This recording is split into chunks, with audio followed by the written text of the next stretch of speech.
gaming.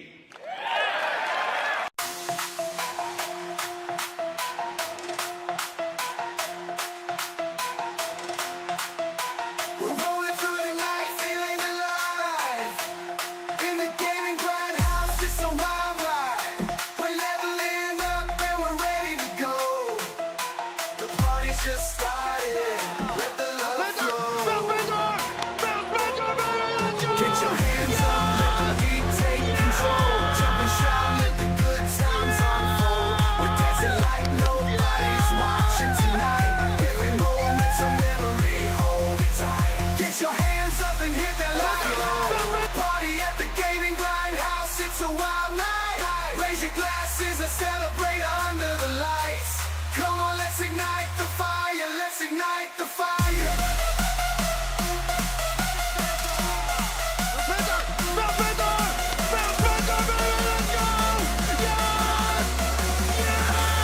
Come on, let's ignite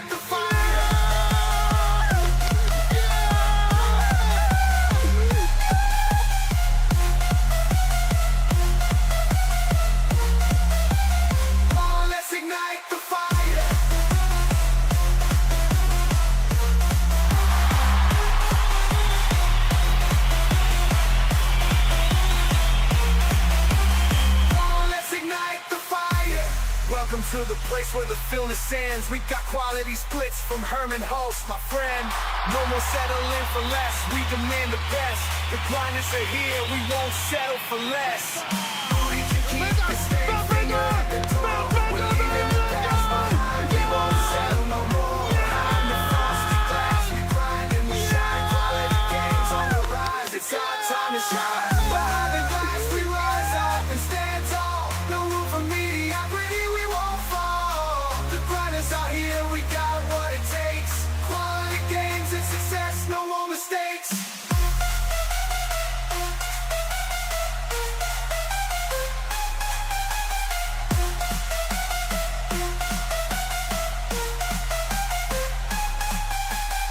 You wanna join the grind, get ready for the rush. We got the gaming news and we got the music crush. Oh yeah. Gaming Grindhouse, we're taking it to the top. Put on your headphones, let the beat drop.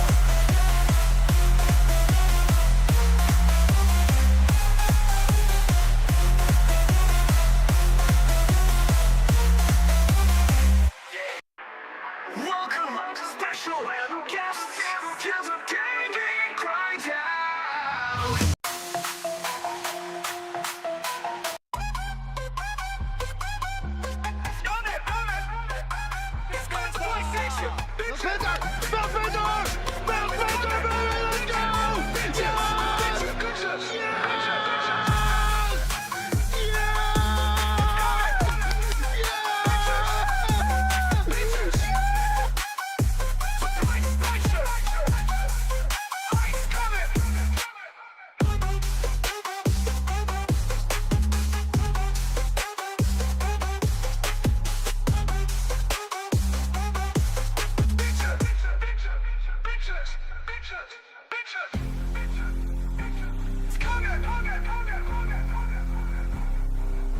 The PlayStation!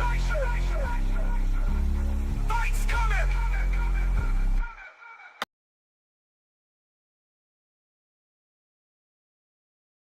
What's up, grinders? How you doing? Yeah, we're starting a little early. Hope everybody's having a good time, man. Welcome to the Gaming Grindhouse Gaming News Bite. Yeah, I thought we'll just go live and talk about the state of play. I couldn't get to the mic yesterday. I had some things going on, so definitely, and I'm glad I actually waited, because sometimes when you wait, you get more details, more things come up from what they announced, and yep, we'll share those today. So if you want to kind of get my impressions, we're going to go through what was announced and also the things that were announced after the fact. There's been a whole now hands-on with the Pro, and we'll talk about that because pre-orders go live tomorrow.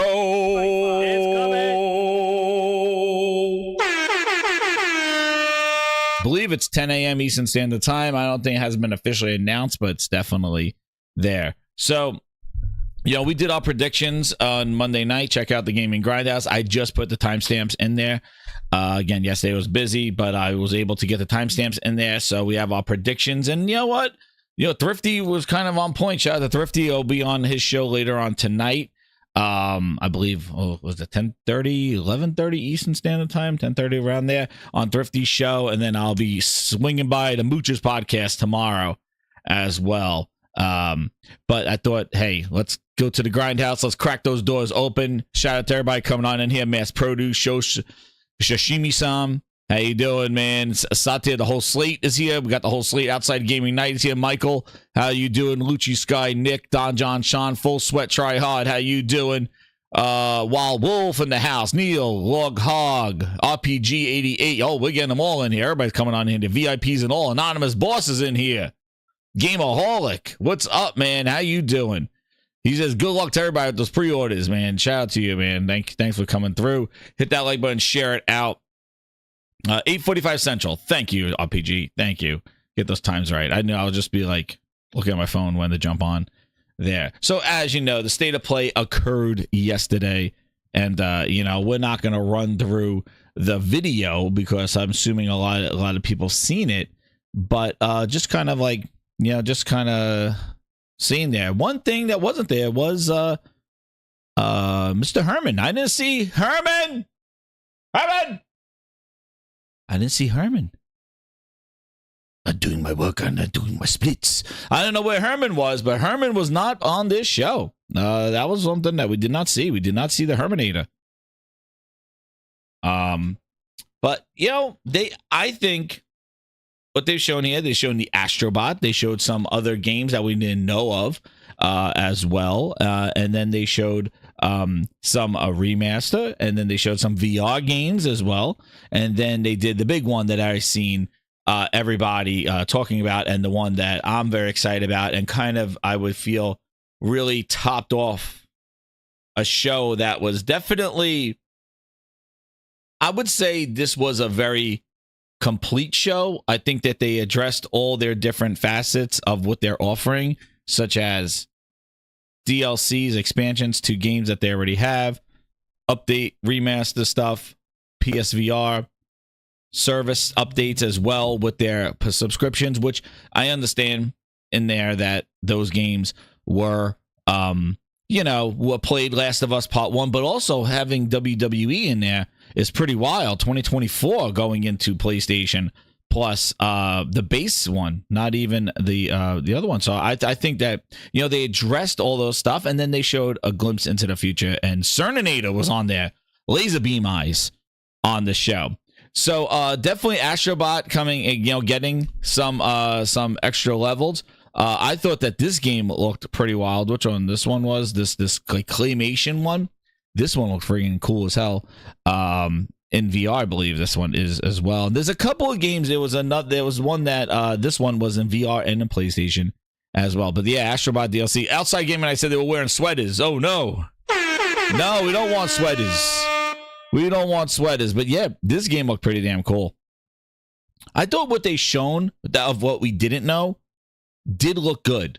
Like, there wasn't a lot of kind of goo gaga stuff where it's like, what is this mobile game or something like that? Like, I think they showed pretty cool games from studios we never even heard of. Fast Travel Games, Moonhood. I don't know what makes this up, but it's a pretty cool looking game. Another kind of like a Souls game they shown, and showing that third-party support. I thought that they did a good job with that. This was the other one, this one here, and again, it was a pretty short show, very to the point. This one was the Death Hell. Yeah, this one was pretty crazy. Yeah, this one was pretty cool. Hell is Us. Yeah, that was pretty cool. That one was good. It was pretty wild. But yeah, then they went and showed Hell is Us. Again, didn't even know something like this existed. And like I said, like there was very good, graphically impressive games there. There wasn't a lot of kind of head scratches going filler content. So overall, I think it was a very complete show. They addressed a lot of different things on there. And then, like I said, this game looked pretty damn cool. And I believe this is some sort of like a Souls-like game or something like that. But yeah, it looked really cool on this one. And then what they follow up with? Some VR. Here we go. Some VR Metro. This looks good. I think this is going to look really good in freaking VR too, man. I think this is really good. But hit that like button. And also, as we're going through, definitely put in like what you would give the state of play. Like, you know, what grade would you give it on that one? I could put that, I'll put that poll up there for the gaming grinders. Saw the poll.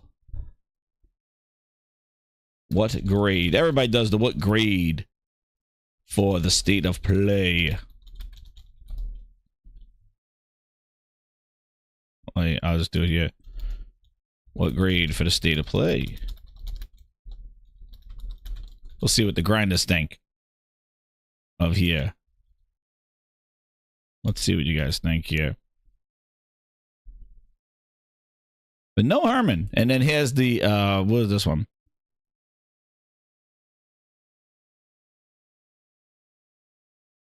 There we go. We'll start the polls of the Green Grindhouse. We'll see what the grinders have to say. I'm seeing a lot of people saying 7s, Bs, and 8 for me.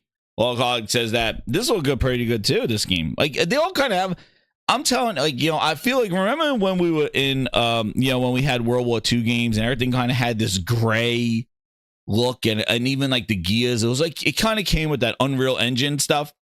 And it was just like this, everything kind of had this thing. This game has multiplayer in it, which looks freaking awesome. This looks pretty wild. You know, it had all these, oh, there we go. If you survive this trial, did get some audio in there. I don't want it too loud. I don't want to be shouting over it, go blasting in my ear.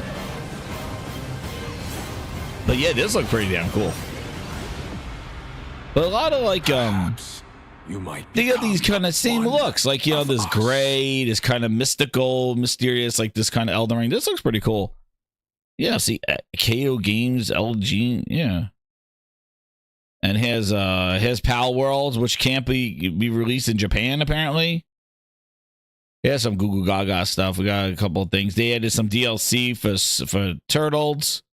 There's a little filler here. Some of this stuff. Nah, I'm just skipping by what stood out to me. And here's Dragon Age. Yeah, Dragon Age, I'm gonna get Dragon. I do like Dragon Age. Dragon Age is one of my I do like Dragon Age, so I'm looking towards this to say, like, yeah, this looks pretty damn good. I think this is Dragon Age, right? Is this Dragon Age? That's not Dragon Age. I think it is it? Yeah, it is. But they did show Dragon Age. Maybe that was not it. What's coming out in October? The Lake House. Alan Wake, they're still putting content out there. Yeah, Nintendo's not happy. Then they brought some of these the Kane Legacy, the Kane. So bringing back some of their, you know, remastering some old games here, which may be something they could put into PlayStation Plus. Oh, Dragon Age looks worse and worse. Oh no, Mesh. Sorry, Mesh, not looking good. It's been in development forever. I remember them announcing Dragon Age back in the day. Holy crap. EA, man. Yeah, it's not releasing on PS5 in Japan.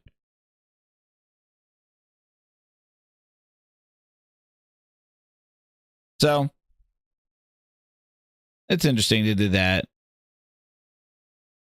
Dynasty Wars, I don't know how they still keep making these games. I played like one eons ago, and now's about it. What's it? Oh, Monster Hunter Rise. Yeah, I'm hyped for this Monster Hunter. I hope the frame rate could hold up. It's going to be very interesting but the pro version of Monster Hunter Rise. But yeah, February. We'll talk about it. I'm going to do probably a show on Friday. We'll talk about it because after that, Microsoft will do their show tomorrow. But I'll do one. It's February 28th. Just a preface. Just a preface that just by the way, Avowed was pushed out of the holiday season for room to give it some breathing room, and it was put in the middle of February. Well, here we go. And then Assassin's Creed just got delayed. So there's a little preview, a real preview for a Friday show. Yeah, so Avowed got pushed out for room and breathing room. Well, I told you. It's bull. There you go. Avowed has company. This Assassin's Creed Kingdom Come 2. I guess that room was short-lived. What's up, Kurt Kane? How you doing, man? And then here's your Lego Horizon. Looks pretty damn good. Looks good. Coming out, I think, middle of November. Yeah, exactly. Assassin's Creed the 14th, too. I know, right? Avowed needed room, yeah? I told you, the game has to stand on itself. You're never going to kind of position it to be successful with, like, hey, we're out of the way of, like, Call of Duty and Janky Jones. I think Avowed would have done better in friggin' October. It would have done better in October. In November. Now you got in February, dude. We're not done with February. Get ready. I won't be surprised if Keeley got a couple of games coming in February. February is a big month, and March. Avowed is right in the bullseye. Hell, that's when Horizon came out, Forbidden West. So here's the remaster to Horizon, the original. Nixxes made the port. So it looked like that they took assets from Horizon Forbidden West and added it to the first one. And I got the video here of some of the comparisons here. I want to show you because it's pretty awesome. Like this is not just like, hey, we're just giving it more, we're just giving it higher resolution. This is not just a resolution bump. So this is coming out on Halloween. This is not just a resolution bump. This is actually where's my history here? Where is it here? Oh my goodness. There we go. So just to show you, like, so this is the nice ad.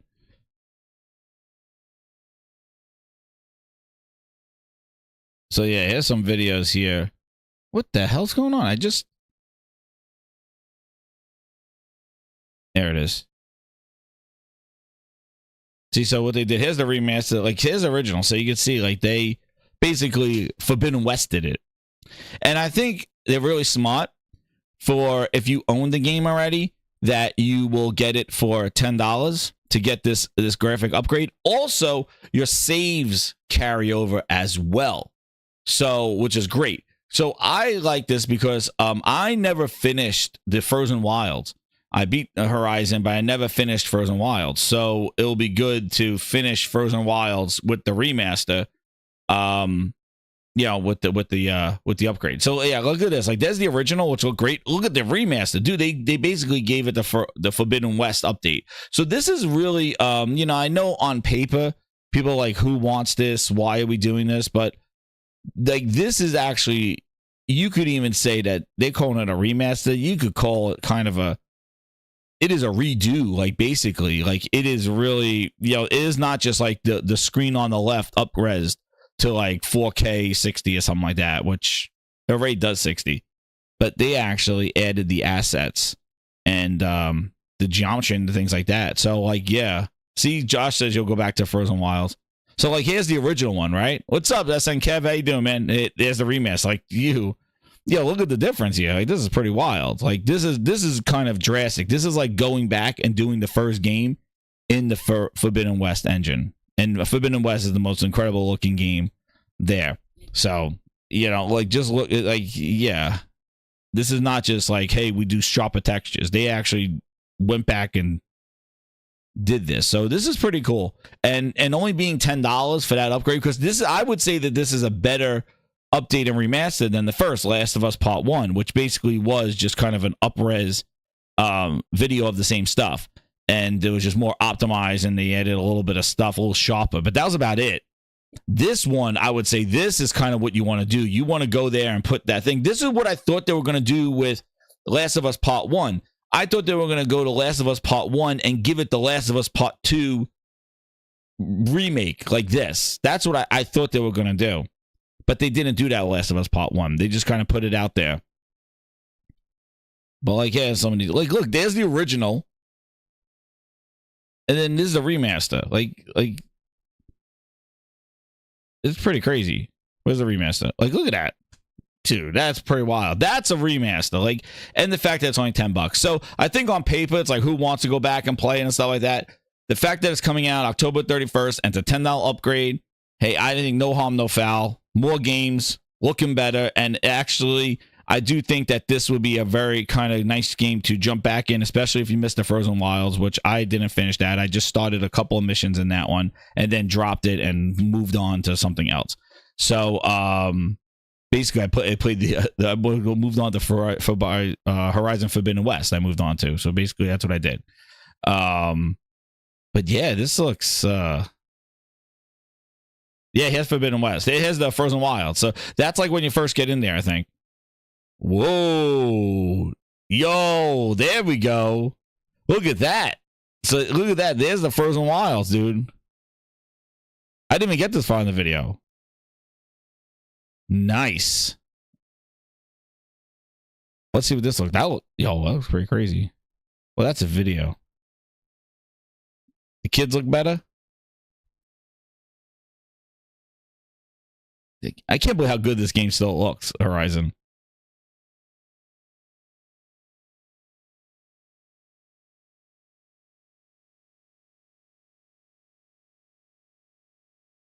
Yeah. Can't believe how good it still looks, dude. Yeah. No, this is kind of what the remaster would do. This is what I feel like. Yeah, I know, Ellen TV. I'm gonna do that exactly. Don't worry. I'll talk about that whole move on Friday there. But it is pretty awesome. You know. So for $10, there you go. And they also changed Aloy. They changed Aloy, man. They made her look like the Aloy from Forbidden West. And there you go. So they changed her. Photo mode coming your way. Yeah, so this is what. Listen, I know we're kind of done like the remasters. We roll our eyes at remasters and stuff. But when you're doing remasters like this and upping the engine or just upping the graphics in the sense like that, dude, then now we're talking. Like, yeah. And I'll put the link in the chat of that in the video there. Yeah, I'll put that one in there. But no, dude, that's awesome. Like, I think that is really, really that's something to do. But if you want to see the comparison yourself and look at it in 4K, I'll put the link here. I'm gonna put the Horizon link. There you go. So you guys could have that in the description. There you go. So yeah, so like that's coming out October 31st. So there you go, dropping that there. Let's see what she says here. Oh, then that's what she said. Let's see what she does say.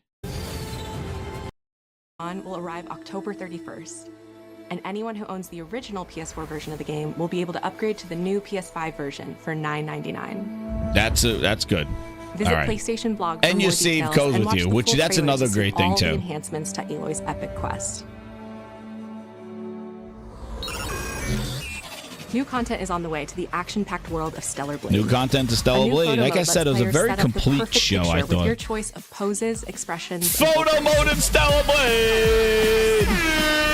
It's coming!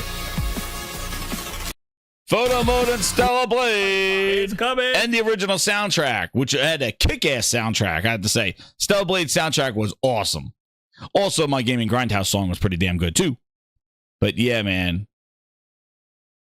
Nice photo mode, it's coming. And then they did a collaboration here with Nier, which is pretty wild. Sci-fi worlds collide in the Stellar Blade and Nier Automata collaboration, coming to Stellar Blade later this year. There you go. I wonder if that's going to be like a DLC skin. Oh man, Mash getting dirty. And then this was the other part. So I don't know if they've ever done this before in a State of Play, but they included the monthly games announcement in the State of Play, which is pretty crazy. So, and I know for people like, hey, I play these games but for a subscription service, look at what they're announcing though. Not bad. 24, Dead Space, and Doki Doki Literature Club Plus. Yo! These will be available to all PlayStation Plus members starting October 1st. That's the base one, dude. That is their Xbox Live equivalent. That is the base one. That is not that. This is to all PSN. Available from October 1st to November 4th for the duration of PS5 Plus subscriptions only. Dude, that is at least those two games. I don't know about Doki Doki. I don't play Doki Doki. But Dead Space and WWE? Yo, that's the new one. That's not last year's. That's the new one. Shout out to Mesh. 25. Hey! 10 gifted grinders. We're getting there. Get that emoji, baby. You want that emoji? Mesh says he wants that emoji. He wants the Xbox Ninjas emoji. He wants it. He wants that emoji. Thank you, Mesh. Mesh, I expect you to flex the Xbox Ninjas emoji when it comes out. Shout out to Mesh on that. But dude, that was this year's game. Dude, that came out in April. And Dead Space too. And then she wasn't done yet. Meanwhile, our library of PlayStation classics continues to grow, with 2 more fan They need to favorites do from that. the original PlayStation arriving later this year. Blood Omen, Legacy of Kain, and Capcom's Dino Crisis. There it is. There's Dino Crisis. People wanted that. And now Legacy of Kain, this is coming to premium. You still need more. I don't know, like, you know, I think they still need more for the premium one. I think we need at least like a good classic, like build up that classic library. But hey, it's there, Dino Crisis. Naughty Dog fans know September 26th is The Last of Us Day, and we're celebrating by adding the critically acclaimed PS5 hit The Last of Us Part 1 to the PlayStation Plus game catalog this Thursday. There you go. So, and to celebrate Last of Us Day, boom, they're putting it into the game catalog for extra and premium, which, you know, maybe people skipped out on it. Remember, that was the people, you know, some people didn't want to do. I don't know. Maybe there's going to be some news. Maybe of the Last of Us Season 2 trailer might drop. And then people are going to go, oh, well, Last of Us Part 1 dropping in there. So, but this is what, when I talk about the waterfall method, when I talk about when you could leverage great games, Nintendo does it all the time and nobody bats an eye.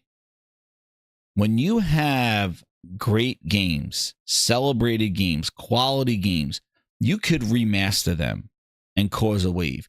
You could add them to your subscriptions and add leverage there to reminisce about the celebration of Last of Us Day. The, you know, the whatever the hell day it is, whatever the 26th that they do, their Naughty Dog Day. The thing is like, this is what you do when you have a library and cherished IP. Nintendo does it all the time. Let's just bundle the 3 Mario games. Here's Galaxy, here's Mario Wonder. Like, here's Galaxy 1, here's Galaxy 2. Here's Mario Sunshine. Let's put it in a collection.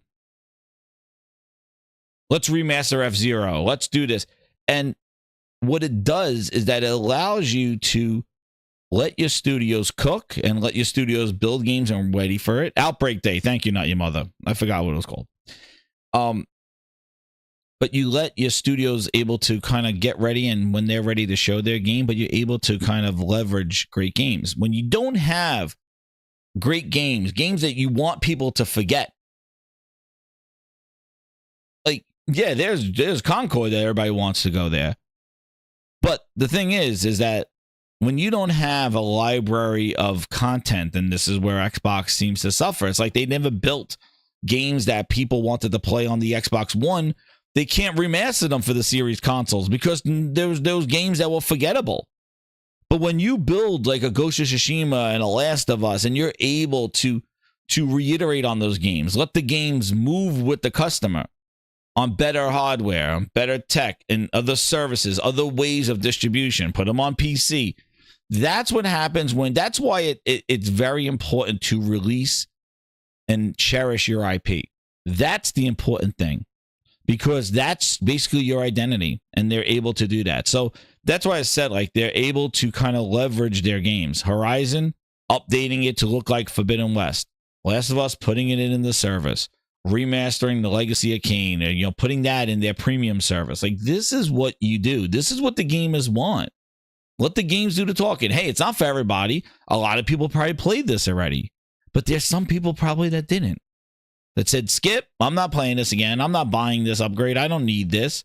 Or, hey, I just bought a PlayStation for the holidays and, oh, yeah, there we go. Last of Us is in the subscription. Another thing I wanted to tell you guys, too, is that I noticed, and I don't know if you've seen this, and again, you know I'm Grindhouse the customer, right? The consumer. I noticed that my PlayStation Plus Premium is actually going to expire in next month, right? They're offering a 25% discount for the year purchase, making it like $110 for the year for the premium, taking off from $160 to $110, taking like 25 to 30% off. So I don't know if anybody has their subscription like lapsing soon, but it says that discount is offered until the bill goes. So until your bill ends. So I'm assuming till October, then I won't get the 25% off. But they're giving 25% off, which $110 for the year of premium, which gives you the classics, the streaming, and all the games that you get there. But that's what happens when you have that year discount, because the 160 is already discounted from just paying $17.99 a month. But then when they add a 25%, and I've always said this too, if you don't get your subscriptions now, buy them during days of play in the summertime or around Black Friday in November. I'm sure they'll do like a 10, 15, 20% discount on the subscriptions. And then that's when you buy it again. So just letting you know, for those that want to kind of like, money conscious and, want to find good deals. Because again, I want to get great things, but I don't want to overpay for stuff. I want to have enough money to buy other things, right? So that's my stuff right there. True Virgil. I can go directly to Blacknets. Calm down now, Robin. Go look at Xbox for $250 a year for Ultimate. True Virgil, where were you? True Virgil, I don't know if you were on the show when we talked about Xbox went in and neutered Xbox Classic, Xbox Core Gaming, Xbox Game Pass. What is it, Core? Whatever the hell it is. Yeah, but no one can sometimes sold. You may want to cancel the renewal. I don't know if that works, but cancel the renewal so that maybe you get a deal and you could kind of buy it outside of the renewal. Because if it automatically renews, then there it is. But if you don't do it, so that's just something to keep in mind.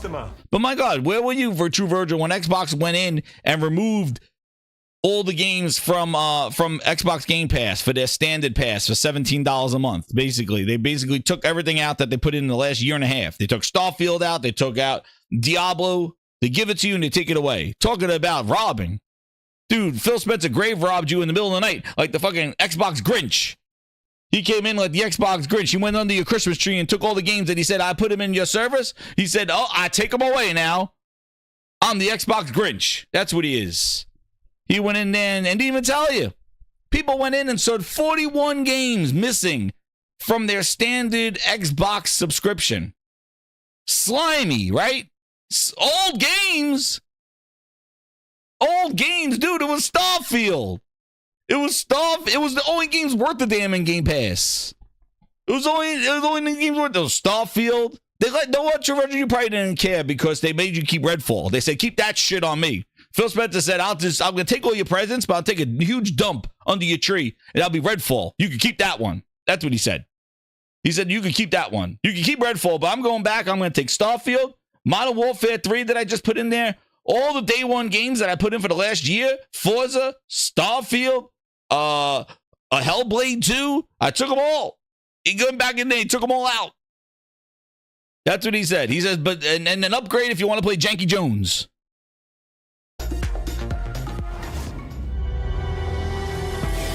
Now they got this. What is this? Fancy PlayStation transitions.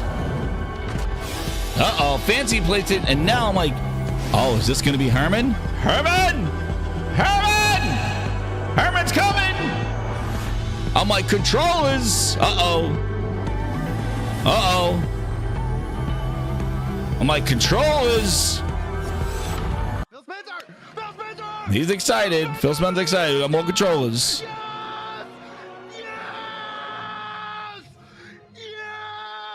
Craig, the tech guy with the 5, he goes, Sony has these folks faced against the wall and has told them to get ready for cheek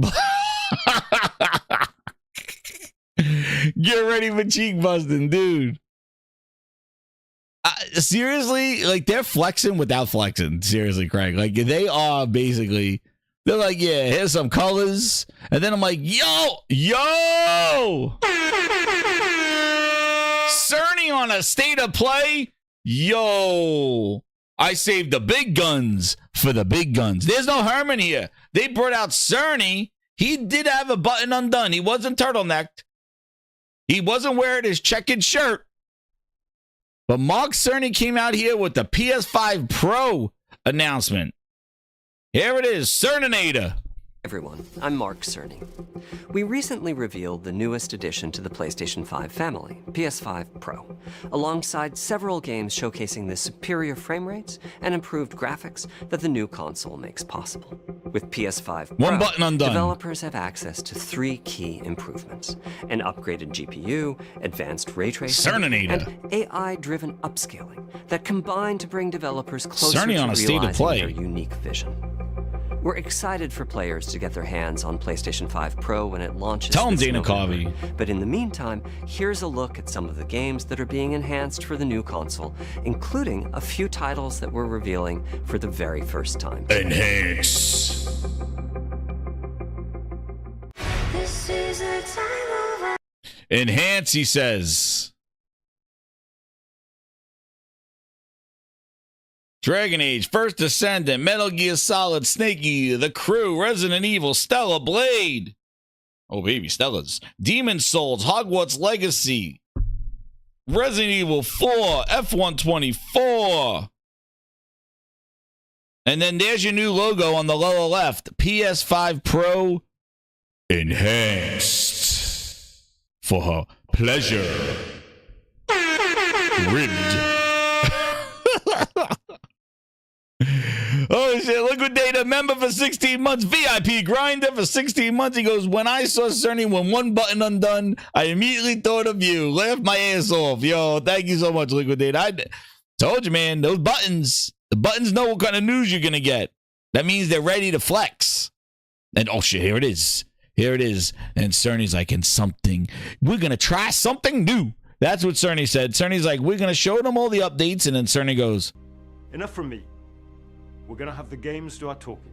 and then comes this.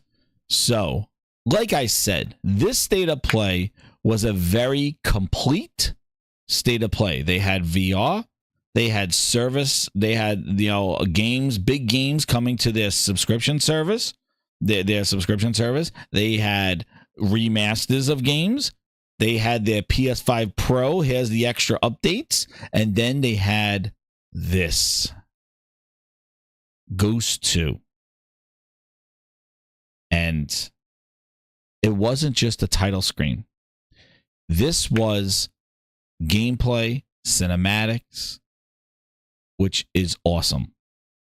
Because, and a date on top of it.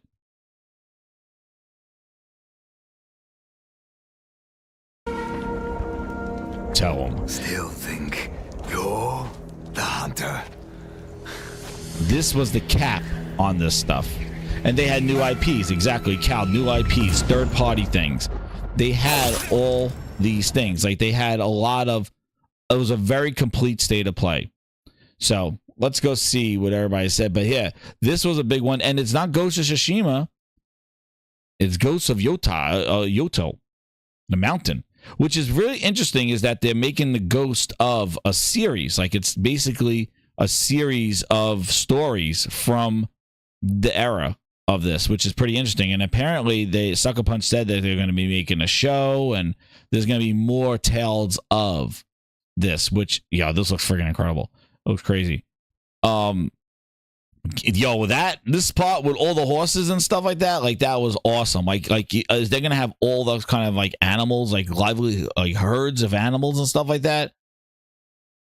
It's going to be sharp. And this is what you want to see. Like, and actually I've been saying this leading up to the show. Like, I didn't predict this was going to be there, but I was like, hey, people want to know about the PS5 Pro. If you go back and listen to when they revealed it couple of weeks ago, And I said, yo, everybody's like $700. But I said, show goddamn Ghost of Tsushima 2, whatever it was called at the time, running on a PS5 Pro. Boom. There you go. And that's what they did. I said it a few weeks ago. I said that you know, they needed to have this. Like, I'm glad they did, because I think without this game and showing visuals from it, gameplay, Ghost of Yotai, maybe it's Gotai. Oh, I got Kofi in here now. I got Kofi before. Shinji Mikami. Now I've never messed that up again. But there you go. Now I need Kofi back on here to tell me how to pronounce this. Ghost of Yotai. But this is what they needed to show. And I was surprised that they showed something out to next year, that they did this, because I thought that this was it was going to be more of a show for what's coming for the holidays. It's coming. And they show this. So this kind of like really completed the state of play that I thought. It wasn't the knock it out of the park, oh my God, throw money at the screen. You know, it wasn't that. It was just solid, and it was a solid state of play that covered all the facets of what they're trying to do. And I said, they're very, they're Yotai. It's Yotai. There you go. Thank you. Yotai. One of the facets about it is that, you know, they do VR. They have their subscriptions. They have their classic libraries. They have their older games. They have partnerships, that games that they want to put a third party, and they want to do that. They have their enhanced games now for PS5 Pro, showing new games that have not released yet, going to be supporting the PS5 Pro. So it's not only just the old games, but games that are going to come out that are going to support the Pro. And that was where a lot of the messaging came out today, was that there's a lot of games that are coming out or haven't came out yet, or just recently came out, they're going to support the Pro, which is great, because you don't want to just see games from a year or two ago getting a PS5 Pro updates. You want to know, hey, when I first experience this game, am I going to experience it having a Pro, and I'm basically going to play it the best it can be? And it's not, and that's what they're going to do on a console, quote, quote, on a console. And that's basically what they did. They had some indies. They had all that stuff. It was a very complete state of play. It wasn't the one that said, you know, oh my God, it wasn't their showcase that they had. This was just a very solid state of play, and it leaves room for them to still show what they're cooking. But let me tell you this, before we get into the Pro stuff. If right now you're looking at it, you got Death Stranding 2 and Ghost of Yotai for 2025. Two huge exclusive games that are going to bleed off your screen. I think Death Stranding 2 is going to be phenomenal, and that is going to flex the hell out of whatever PlayStation you get, and the Pro is going to flex even more. Extra flex. And you got this. You got two big games lined up for next year, and that is not even including what the rest of their studios are cooking. Blue Point, Ninja Cory Balrog, Naughty Dog, like all this stuff. Like there's still a lot of things that we don't know that they're doing. Even Insomniac with Wolverine, they're not banking on Wolverine. And Wolverine could be next year. I don't know. But I'm just saying right now, if you're looking at it from their first party or from their exclusive games that they have from now, and there's a lot of exclusives that they got. They do have exclusives, but the big ones, Death Stranding, there's tentpole ones like Death Stranding 2 and this lined up for next year. And the fact that we saw gameplay, we saw cinematics, I think this is a shoo-in for this year. Now, does it come out early in the year? Does this come out earlier in the year and Death Stranding later, or does this all come out end of next year? 2026, Maniol says, is Wolverine. Spider-Man DLC, when's that coming? I want to know that. Is that going to be in there as well? And it's funny, as I was listening to Tim Dog's space that he did after this show, and Ybarra was on there. And Mike Ybarra made an interesting point, saying that the next 2 to 3 years of PlayStation are going to be golden. We are going to be in for a treat roll out the red carpet. That's why I titled the stream, this show, Rolled Out the Red Carpet, because Ghost of Yotai is the first of their first party games of Wave 2. And this is what's going to take us into the next generation, and starting with the PS5 Pro. So we're ready for phase 2. Like, this is phase 2 now. Ghost is the first one of it. It's the first one that we heard. This is the red carpet. This is the road. And he says in order to get people like the PS6, like, you got to think about transitioning them to the 6. You don't want to front load it. Everybody plays all the stuff in the beginning of the generation and then kind of phase out and go somewhere else. No, you want to start decent, but then you want to ramp up at the end to get people to buy the PS5 or upgrade to the PS6. Like, you want to kind of, and they did this last gen too. They did it last gen. Like, if you think about early in the PS4 generation, they were coming off the PS3, which was hard to develop for, so that was a different scenario. But it did take a while for the PS4 to get the games rolling. You know, they did do a lot of remasters. They did a lot of remasters from the PS3 and the PS4. It was the remastered station. Oh, they, I remember playing Last of Us, like, remastered. Last of Us remastered, like, it was remastered because Ghost of Yokai Watch. That's right. Zero's deal. But that's the thing, and that's why this is the beginning of the red carpet. And we ended the PS4 incredible games. Like, the last year of the PS4 was Ghost of Tsushima and Last of Us Part 2. And then with Spider-Man and God of War in 2018, like, and Detroit Become Human, and they really wrapped up that PS4 and transitioned well, and they've been delivering solid games in Horizon and Gran Turismo and God of War. So they've done that. You know, Ratchet and Clank, it's a new IP with Returnal. Like, they've been filling it up. It's definitely much better PS5 than the beginning of the PS4, but they're going to ramp up now. This is the beginning of the red carpet rollout. So now we start with Ghost. They're going to probably make sure Ghost gets all the coverage, gets all the stuff, especially they want to build out. And the fact that they're doing Ghost of, they're going to be building more of this, which makes this seem like they could go anywhere. Like, they're not just going to take a character and keep driving it into the ground. Like, okay, we're going to take the same character and he's going to do this again. He's going to get hunted down again. No, we're going to do a whole different story. And that's what they're doing with this one. And it looks friggin' awesome. Like, this looks great. And this is what they needed to do. And now on top of that, then they did a whole bunch of things. So I would say, the show for me was definitely, if you go to a letter grade, I would definitely be leaning more towards a low B, even a high C, but more towards a B, I would say, because for completeness, this was not an A, knock it out of the park, oh my God, throw money, this is best of the best. Like, this was all their stuff. No, this was definitely solid. It wasn't a C, because I wouldn't say that there was, like games that weren't appealing. There wasn't a lot of fluff in there. A lot of the games did look good, even though, like, for first party wise, they represented, but they didn't represent with a lot of new stuff.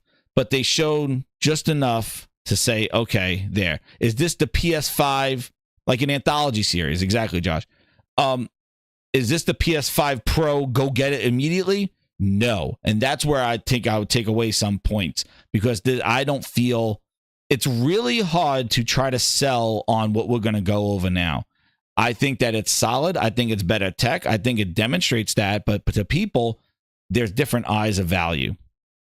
And I think it's hard to kind of show these little differences. Like, it's going to look better, but that doesn't mean that the PS5 doesn't look good to begin with. So yeah, I'm sitting between a B and a C, like right there, like right, leaning more towards a B. I think that it was very complete, but yeah, between a B and a C, that's kind of where I am. I didn't give that to everybody there, but let's end this poll, see what everybody else said. Let's see. Grinders, here is your results, and we got 63 said a B, 19 said a C, 13 said an A, and 3 said a D. True Virgil, I know you voted D. Got you. You're one of the 3%, just like Windows Phone. Yeah, I know they're split on the story, but hey, they're going to try to do what they can do people are going to try to create an uproar all the time. They're going to see who the character is. Come on, they're creating an uproar for Assassin's Creed. Everybody's creating an uproar nowadays. When you reveal a character, it's a woman, it's a different nationality, it's this one, everybody's trying to look for that trigger a grift moment to try to create some sort of mass, try to get the ball rolling on things like that. But you know what? The unknown votes see. We know True Virgil, he voted. He's at 3%. But shout out, right? Hit that like button, and we're gonna go now into what they've been talking about. So, The Verge got their hands on with the PS5 Pro, and they said I played the PS5 Pro, and it's clearly better. Probably the best way to play Sony games. Here's why, plus some caveats. So they basically said, there's going to be, they talk about the enhancements, which I got over here on the blog, which I probably should jump onto that one right there. You're my number one customer. Where is that one? Is this the one? Oh, this is the Digital Foundry one. Hold on. Hold on this. Holy shit. Ron M! It's coming. Ron M! Yo! Ron M holy shit. $50 from Ron M. He goes, please use this super chat to gift a membership. The membership gifting goes into an endless loop on my account for some reason. Dude, I got it. We'll be gifting those members now to the Gaming Grinders. Thank you so much, Ron M. I got you. I don't know what's going on with the memberships. I don't know how to do that. Well, let me see. I don't know. It's coming. That's right. Ron M's getting his thing. Where is that? We're going to gift those members. Well, I can't do it right now. What's going on here? You're right. It's locked for me. I have to fix it. I'll fix that. I'll definitely give him out. It's coming. There we go. Shout out to Ron and Mash. They want that emoji, baby.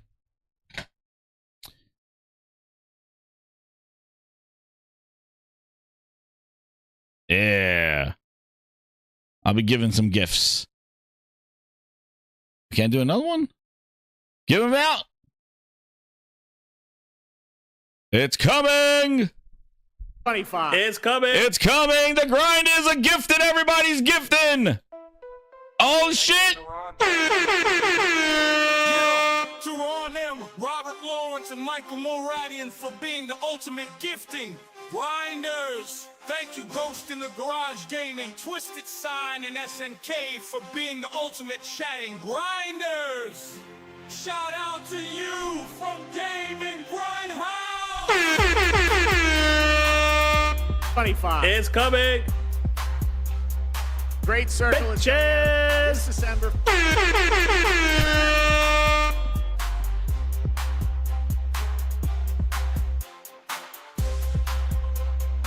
That's some wild music, dude. Yo, it's some wild music. Shout out to shout out to everybody coming on in there. Yo, thank you, man. I appreciate it. So yeah, so they went into there and got to play the Pro. They got to play the Pro, and it said like before, those improvements are seriously impressive. Sitting on your couch. So it says that like before, Sony is showing journalists a room full of screens and playing the PS5 U.S. headquarters just outside San Francisco, playing 11 games side by side on both the original and the guts of the new $700 Pro, which is pretty wild because this was something that, this is the Sony show, so I didn't want to say too much about Xbox stuff. I'll say that for Friday. But, one thing that Microsoft didn't really effectively do was show the differences between the S and the X. They really didn't show those differences, like even in stores. They didn't do that. They didn't even have, I remember people even asking Greenberg, Greenberg, are you going to show the differences of the S and the X? And they didn't do that. Even back with the original 1X and 1S, they really did not want to compare them to. I could probably find the tweets. I will find those, but they didn't do that. Sony's running them up side by side, showing them this. What? Who said it? Somebody got a birthday? Man, grinders are celebrating. We got parties going on. I got colors all over the screen. We got emojis, numbers, gift members. We got super chats. Everybody's rocking. We got a birthday too. Happy birthday, Phil. Not Phil's birthday. Happy birthday, Ice Queen. Grindhouse. There is no Phil is here. This is not a rooftop party. Happy birthday, Grindhouse. Now hit that like. Let's hit that like for Ice Queen. Happy birthday, Ice Queen. She's been here. She's like one of the OG grinders. Ice Queen's been here from when I had like it was me and it was like a little meeting. It was like me and two other people. it was like a little the shows used to be me and two people. But yeah, just talking to people in the chat. There you go. Shout out Ice Queen. Happy birthday. But yeah, so like they're matching them side by side. You know, showing the differences here. Look at the dude. The dude's even pointing. He's like, look at this. Look at this. Look at this pixel. He's pointing. He's like, look at the pixel. He's like, zoom in. Digital. He's like, look, there's a T-Rex. He's like, look at the differences. I want you to know that the conclusion. So now what this guy does in this article is that he compares the difference of the PS4 to the PS4 Pro. And now he's doing this, the PS5 to the PS5 Pro. So he says, what you know, my conclusion, it isn't quite the same as it was 8 years ago. While it's clearly better than the PS5, I am not sold yet. And that's mostly because Sony is charging several $100s more than last time. But that's also partly because I had to stand so close to the 4K screen to get an eye-popping result. Sony's demos kept us so close to the TVs, it's impossible not to see the improvements. Sony's like, look at the screen, like holding his eyes open, like, look at the screen, look at the screen. They're pulling. Sony went in there and they pulled an Event Horizon. They're like, do you see? Do you see? They pulled an Event Horizon on them. Yeah, no, that's my favorite horror movie, man. Event Horizon. That's what they did when they just pulled the eyes open. It's like they did the demon voice and they're like, do you see? Do you see? Holding their eyes open like 1 inch away from the TV screen.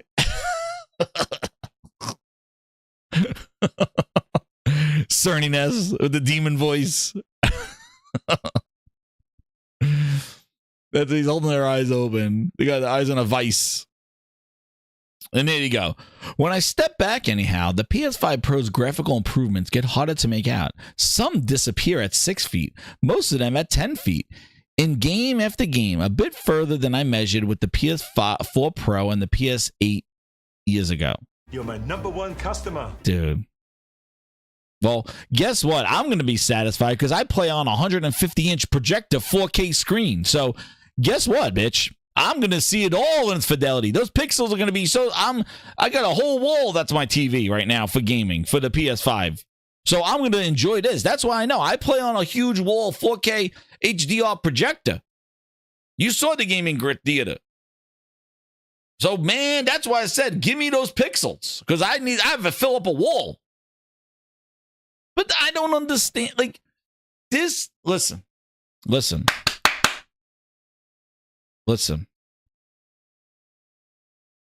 Verge, their tech. Are they comparing iPhone 15 to iPhone 16? Is it worth the upgrade? Is it worth it? It's 5% better AI and 5% better pixels of the camera. It's a little bit better. It went from a 16 megapixel to a 21 megapixel. Are you zooming in and going, well, this is what I don't understand about. You are a tech website. You are a consumer electronics website. There is a difference to be seen. That's it. Do your job. We've seen the differences. But I don't know how you're comparing the distance. The PS4 to the PS4 Pro, I was like 10 feet away and I could see the difference. With this one, I have to be up close to the screen. What kind of tech analyst are you? That's what I gotta see. What the hell kind of that's your judgment? That's your technical analysis? But if you're the kind of person, and also like when you look at graphics cards, Look at the price difference between a 4070 and a 4080 and a 4080 and a 4090. Like, the percentage differences. Do you quantify those percentage differences? You can. Are they worth it? That's the difference. That's not your job. Your job is not to tell people whether it's worth it or not. If you look at it, it is a 2 terabyte more. So if you look at the Xbox pricing structure, they're going from a 500 Xbox. They're giving you 1 more terabyte. They threw on Aaron Greenberg's stripper glitters from Saturday night, and they threw that on, and they said $600 for just an extra terabyte of storage. $600. So the PS5 Pro is giving you that extra terabyte of storage, so we're at $600 now. And then for another $100, they're giving you more power and more pixels. And new tech for another $100. Hello? Like, what are you talking about? It's the same. It's not even a better utilized chip. It's not even a better upscaler in the Xbox. There's nothing. It's just the same one hardware with 1 terabyte hard drive, and it's $600. That's the market. This one, you're getting $100, 2 terabyte, and $100 for this. And yes, the disc is removed, and I think that would have made it more complete and more perceived value. I agree. The fact that the disk drive is not in there, more perceived value. But here's the other caveat. I was thinking about this. There is digital PlayStations being sold, right? So for a lot of people, the fact that it doesn't have a disk drive is not a factor to them because they have already bought a PS5 digital. So because of that, You're my number one customer. That disk drive would not be appealing to them. So if you put a disk drive in there, the thing is that could deter people. Think about it. If I put a disk drive in the system and it's $700, people who don't have a disk drive could think of it as a Kinect. They could be like, well, wait a second. Why is there a disk drive in there for $700? If they pulled the disk drive out, they could have probably made it $650 or $630. I'm not paying. I don't want to pay $700 and get a disk drive. I don't need it. Take it out and make it cheaper. Like, people could see there because there are people that are digital. And people could look at a disk drive in the system and go, oh, man, why am I paying for a disk drive at $700? I don't want it. I'm all digital. Just make a digital version and make it cheaper. Well, Sony said, here's $700, and we took out the disk drive. So they made it more expensive. So they made I think definitely for perceived value, but it also could be something that people go look at going, oh, well, they could have probably made it cheaper. And then probably they couldn't. Obviously, they didn't, but it could have been a perception of that. Like a Kinect in the box. Like, oh, you're paying $500 for the Xbox, Kinect's in the box. Everybody's like, oh, it's $100 extra for Kinect. I don't want it. It's $100 extra for Kinect. They could take Kinect out of the box and make it $400. It's the perception. And I'm not saying, hey, that's how people thinking. That's not an excuse. I'm just saying there's a perception of the consumer that they could think about they're paying for something that they don't need. And that could, and they could do that. But exactly, Corey, we don't know that. But think about it. If Sony just announced a $700 console with the disk drive in it, people that are all digital could be like, oh my God, just pull the disk drive out and make it $650, $630. I'll wait for the not disk drive one because I don't want to pay $700 for the one with the disk drive. Right? I'm just saying that may be a that might be, because you got to remember that digital and physical market is still split. So by putting a disk drive in there, you're going to piss off either one. The disk drive will make me happy because I didn't have to go buy one. And I have some physical games. I prefer some getting physical and getting deals on physical games as that. So for me, yeah, not having a disk drive, I was bummed. I was like, oh, shit. But for somebody else who doesn't have a disk drive, they can be great. I don't need one. That's perfect. That's all I need because I'm all digital. So, like, the problem is that they already have a digital and physical. But I think for a more complete package, I would have thrown it all in together. But that's not what it is. But again, $700 you're getting more power and a 2 terabyte. And I think a lot of people are glossing over the 2 terabyte thing. Because for me, that was definitely something like, oh shit, yeah, 2 terabyte. All right, now it's not just a 1 terabyte with like $200 worth of power. It's a 2 terabyte with $100 worth of power. So that's the difference that you got to look at. I think a lot of people are glossing over that it's a 2 terabyte machine. There's only one configuration there. That's right. I prefer getting physical. That's right, Reason. That's damn right. There we go. Many holds the 5. He says, Digital Foundry had something good to say about the PS5 Pro after they got the console. Clowns. Of course they did. Here they are right here. Let's see what they had to say. Moby3412 with the 2. He goes, are you getting the Anniversary Pro, Jez? Yeah, I'm going to try. I'm going to see tomorrow. I'm going to see if I'm going to get the Pro Anniversary. If I can't, I'm definitely going to pre-order the Pro. Like I said, I have a friggin' huge-ass wall projector. So, like, the Pro is definitely something that I would like to get. I love new tech. I don't scream at people when they say they want new tech. When they're like, oh, here's the 4090, here's the 50 series that needs a new power supply. I'm not screaming, going, who's this for? Why we need this now? Like, they're dopey bastards out there. There's a lot of clowns out there with that stuff. Like, no, I love new stuff. I love new tech. I love new things. Actually, I got some cool new thing that I'm going to probably show on this channel.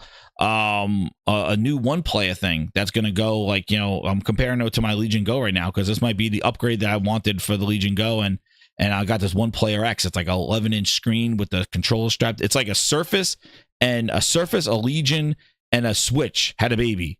It's friggin' incredible. With a 780M in it, with an Oculink, they could add a GPU to it. So that's going to be like my portable thing to go. But yeah, that's a whole other story. But yeah, I love new tech. Why don't, like I said, games and tech. That's what I do. So, you know, I'm not screaming who wants this stuff. And they got to do a job on selling it. And I think that yesterday's show was pretty damn good to kind of show some of the things. And then now they got hands on to it. So they're not hiding it. Like, There's you know, a lot of rendering technology they could tap into for PlayStation. And of course, they're going to be comparing it to a Windows computer, which I don't think is probably the best comparison. Digital Foundry, a bunch of clowns. Oh, shit. Oh, True Virgil, what is he doing?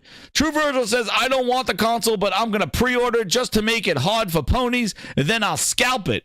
Oh, shit, True Virgil. That's it, True Virgil. I was holding... Oh, man. Can you goggle my balls? Goggle my balls in your jaw. This is the remix. Here's the remix. This is exclusive. The remix. Can you goggle my balls? Goggle my balls in your jaw. This is the remix. True Virgil, yeah, the exclusive song. Exclusive. A remix. I'm telling you, True Virgil is a pony and a half. He is like a goddamn golden VIP member for all these years. He's been here all these years as a golden VIP. He's now pre-ordering the Pro. Red Falls no more because Arcane don't miss. He's one of us. One of us. One of us. One of us. Anyway, back to you. Let's look. Console's sort of a little bit of a pedestrian visual feature, but it is visibly much better on PS5 Pro. In terms of that RT mode, the only real compromise I'd say is that the image isn't quite as stable as on PS5 in its quality mode, which I think is a combination of PSSR plus all those extra ray tracing effects and all the noise inherent to like RTAO. It looks fine enough, but it LMFAO, he does a said, more credible job of hitting a kind of plausible looking. Listen, if you're gonna compare them, have the cameras the same cameras. I don't know what the hell I'm looking at here. Is it a car racing or is this the ass of a car? What is this? 4K image in that PS5 mode, but what is this? Who's driving what is this thing gonna pop it up in the middle of this car? I think the trade-off here is absolutely worth it. And then if you're interested, there's also an 8K mode and a 4K 120 mode. I'm always interested. An 8K mode, blow up your TV. Because, well, let's put it this way. I was one of the few to have an 8K screen. Oh, enough. That kind of TAU PSR divide or PSSR divide, they did talk a little bit about, you know, moving over to PSSR potentially in the other modes outside of that quality mode, but they stop. I don't want to listen. This is what I liked. What I showed you earlier, where I showed you the picture on the left and the picture on the right. What is this? What is this? Is this the PS5? Is this the PS5 on the left and the PS5 Pro on the right? Is that what this is? Why am I seeing talking heads? I want to see games. Stop your Digital Foundry talking. Why am I seeing two bald heads when I want to see upgrades? What is this? Is Ledbetter the PS5 version of Ledbetter and that's the PS5 Pro version of him? Why is this shit going on my screen? So show me the game. I don't want to see your face. Who this guy? We haven't gone through many iterations on it at this time. Who this? Show me the game. There we go. Holy crap. I'm going to mute you some of the bitches. I don't need to hear you. Let me look. Now, let me see. All right. What are we looking at here? I don't know. We'll go the Pro. Yeah, see, it's tough, man. There's your ray tracing. Is there ray tracing? There we go. There it is. Look, grinders. Do I need a degree of Digital Foundry? Look, the car is reflecting in the other car on the right, and the car on the left is not reflecting it. Do you want to buy a Pro? There's the differences. All right, there you go. Look at there's green, and there's no green. There you go. See? It's so much better when you don't have to listen to them. There's your ray trace. Look at the reflection of the car. Look, the car's not existent over here on the left. The car's existent on the right.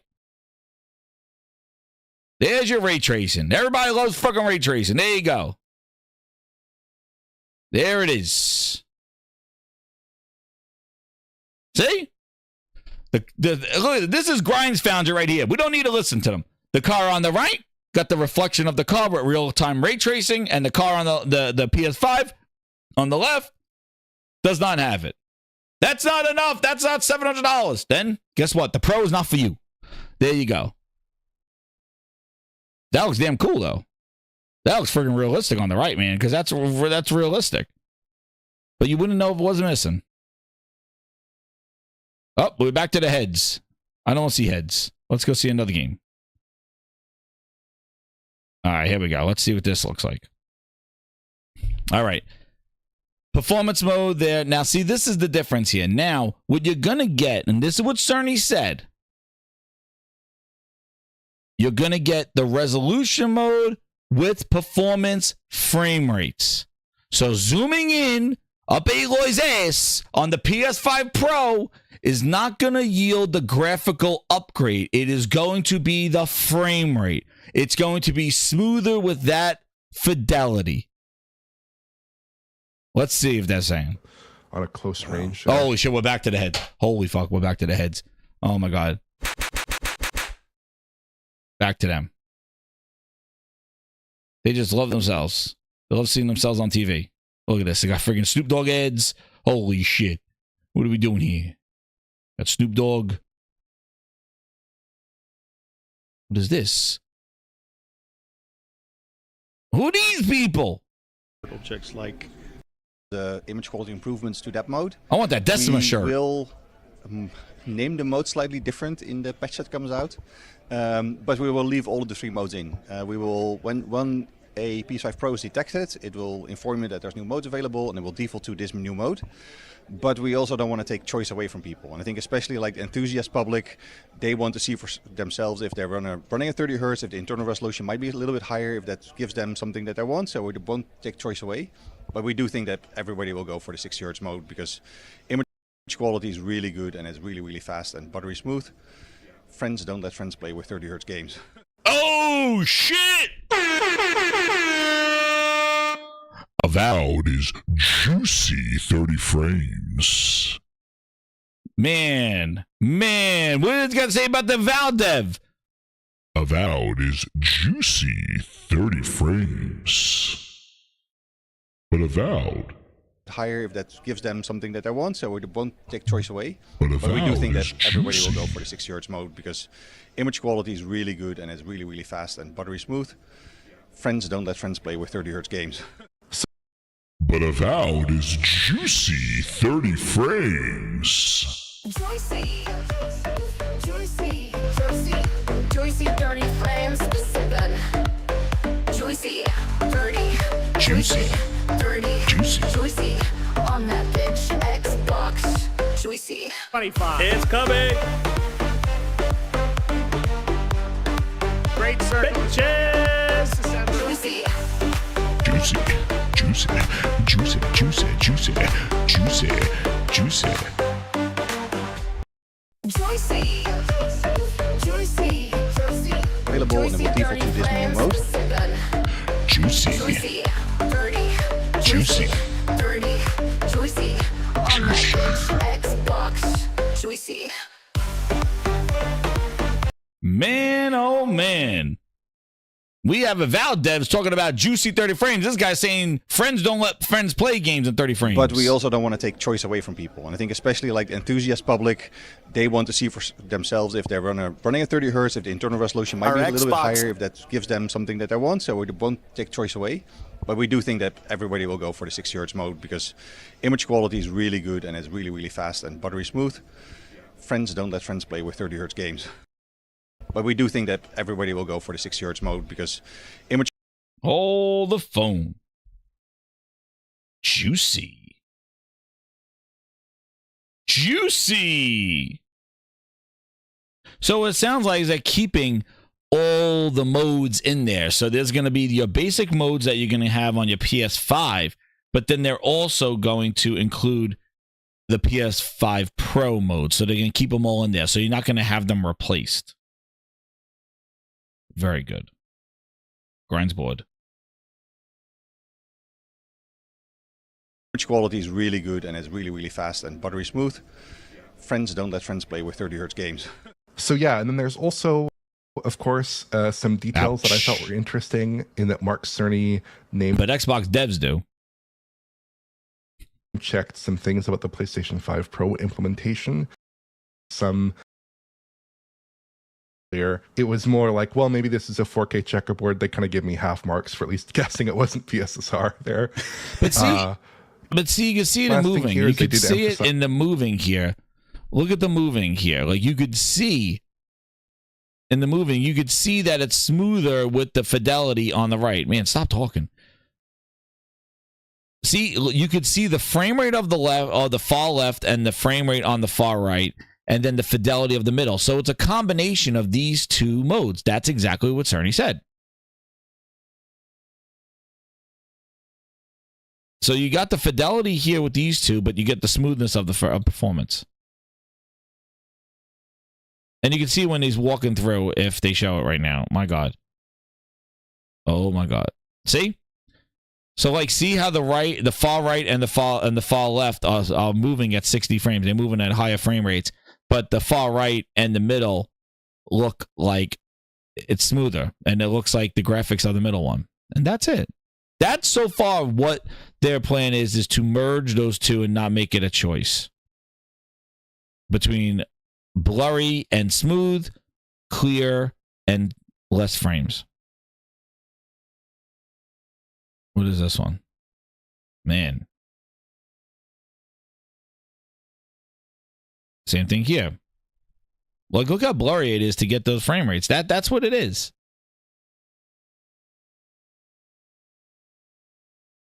I got more juice. Check your DM. Oh man, Lucci got. Okay, I'll check Lucci.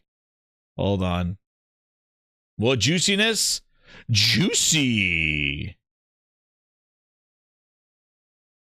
Lucci got something. Here we go. Hot off the presses from Luchador. How much they're doing. I'm looking at your notes here, and I'm actually pleasantly surprised at just how much they're doing here. Make a pretty insane visual difference, like a really stunning visual difference relative to the PS5 version with just DD. Wow, look at that. Look at the reflections of the rain on the ground compared to just the green on the upper one. That's pretty crazy. Like, look how realistic the asphalt looks with the rain on it in the bottom one, with the real-time reflections of the Rolex there, where you look at top and that Rolex green is just like, it's just it's just muddy. It's just like green on there, but this one's actually there. You can see, wow, yeah, you can see the like there's reflections there. CGI. In the right circumstances, I think it's almost a generational leap. Like the quality of the RTA will make such a big difference in indirectly lit areas of the track, like on the start of Monaco here. They have a new anti-aliasing and reconstruction method that isn't PSSR and isn't checkerboarding either. And it looks very, very impressive in my view. And the new PS5 performance mode is just so stable, relatively speaking. It's really impressive. And I actually had a chat with Mikhail Vanderloo, technical director at Gorilla, and Roderick Vandersteen, the world lighting atmospheric lead at Gorilla, and they kind of laid out their philosophy for the PS5 Pro mode selection, I thought, in a really interesting way. We won't take choice away, but we do think that everybody will go for the 60 Hz mode because image quality is really good and it's really, really fast and buttery smooth. Friends don't let friends play with 30 Hz games. So yeah, I think overall, Hogwarts Legacy, definitely a highlight here. Now that's the kind of juicy butter. Buttery smooth, not juicy 30 frames, buttery smooth 60 frames. Ray tracing, PSR is improving image quality. All around, it seems like a worthwhile upgrade. And yeah, in person, actually looking at it, it did look more impressive. Dragon's Dogma 2 is an immensely demanding game. They did mention that the PSSR gives them more detail than the old checkerboarding solution they had, and image quality did look pretty good outside of that aforementioned issue with RTGI. I counted out a few shots based on the footage. I gotta play this game because this game was a mess on the it was tough so on the that's like PS5. a 2 times upscale to 4K using PSSR. It looked pretty good here. But one highlight here that I think we did note based off of the footage that they provided, and also I did see this in person, is that it was running very, very well relative to my expectations. And we do have a short segment of city gameplay that we were able to track with our tools based off of that capture that we were provided. And it does he has 3 buttons in the undone. 50s. It's not the most intense area. He's the PS5 Pro version of Richard Ledbetter. Kind of within that PS5 VR window potentially. Even at 60 hertz output, although they do have 120 hertz output with VR at the moment, so that should also look quite nice there. They're impressed.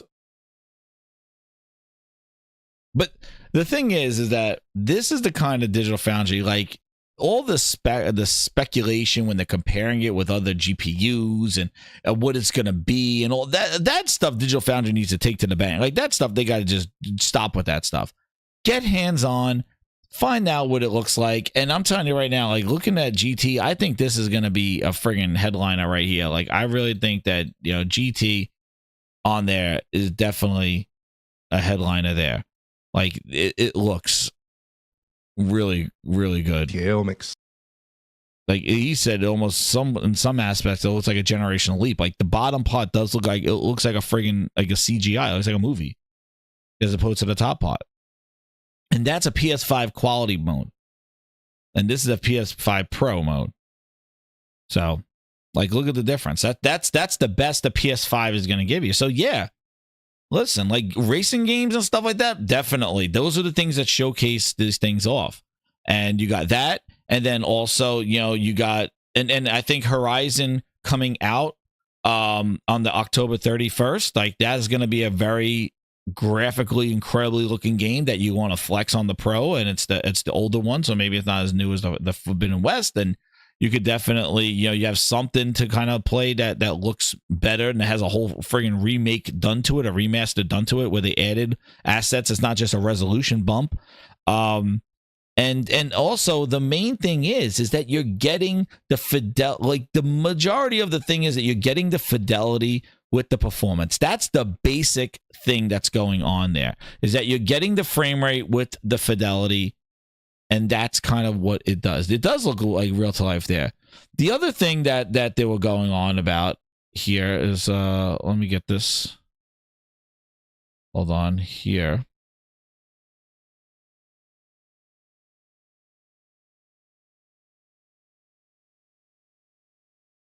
So Sony put out a blog here saying 7 games running on the Pro.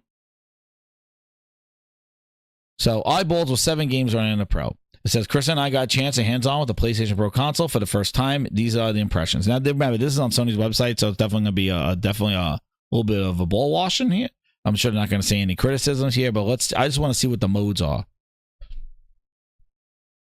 See, they combine the levels of high fidelity and performance and experience on another level. Let's see.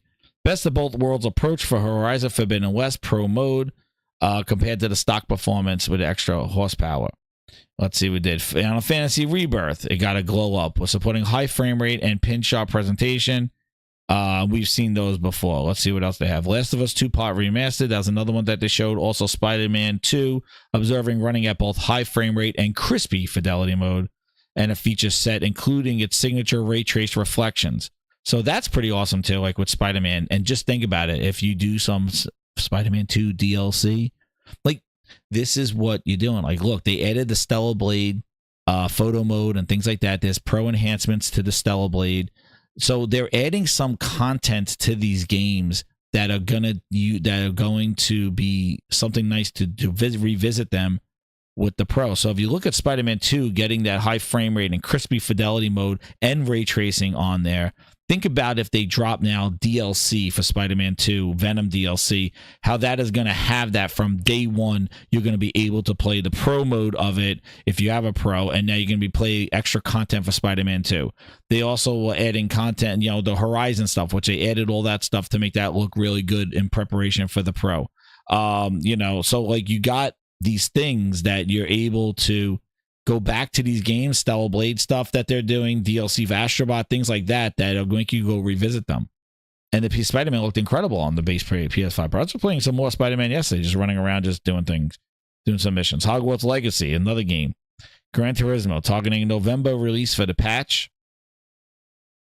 Also an experimental 8K 60 rendering mode, if you have an 8K display, which probably like 3 people.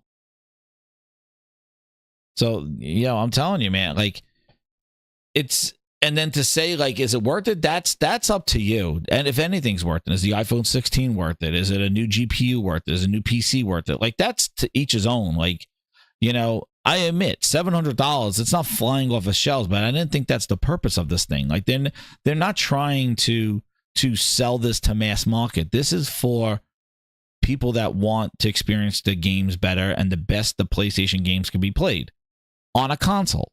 That's what it is. You could trade in, you could do shenanigans, you could trade in your Xbox, you could trade in your PlayStation, you could, sell something and but each his own.